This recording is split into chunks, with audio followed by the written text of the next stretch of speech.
All right, so that's a lot of information now that we've looked at stops and clefs. I just kind of wanted to go over it so you could hear it in my own voice. Definitely a lot to cover, and this first module or section of the module should probably take you a good week and a half worth of reading and rereading to really make sure you understand it. Really, the first module should be probably a couple weeks long, 2 to 3 weeks long. It's a lot in there. So I just wanted to kind of go over some things. We talked about the treble clef. One thing that you might not have been told in the videos is that it's also called a G clef. I do believe it said that. And the reason it's called that is because this little loop right here points to a G above middle C. Okay, so that is why it's called the G clef. So that might help you to know what the clefs point to. The next clef that we look at is the bass clef, and the bass clef is called an F clef, and it points to the colon surrounds an F below middle C. So then you just go up one note from there, G, A.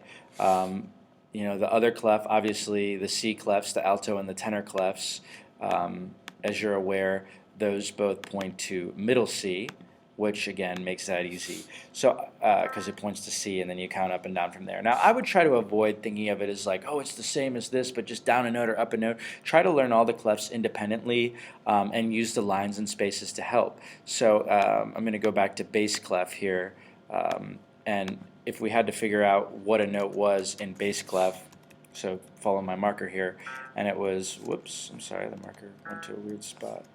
I think it's putting me in the wrong clef.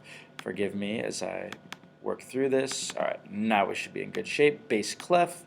So if I have this note, rather than always thinking about all cows eat grass or this or that, which is important, if you could just start to memorize where they are. So it's in the second space, so that's a C. And then when I move up to a line above it, that's just a D. And when I go through the spaces, it's an E. So I continually move up. But if I were to say have two spaces, then you know C, skip a note, E. Okay, so it's very helpful to make sure you understand that. When you deal with ledger lines, it gets a little bit trickier. I tend to base everything off of remembering what the top note that sits on top of the staff is. So in bass clef, that's a B, a line through it is a C, below it is a D, through it and above it is an E. All right, so now I'm below it, which would have been a D, and then below it again, which would have been an F, and then through it, G. So it's a pretty tedious process. I don't want you to think that this is something that's very easy to do to understand ledger lines and clefs. It takes a lot of time and a lot of work to really be committed to it. So that's why even though I say in these assignments below to spend 10 minutes, do whatever it takes to where you feel comfortable with it. And then once you have the assignment, do it as many times until you get the score that you're happy with.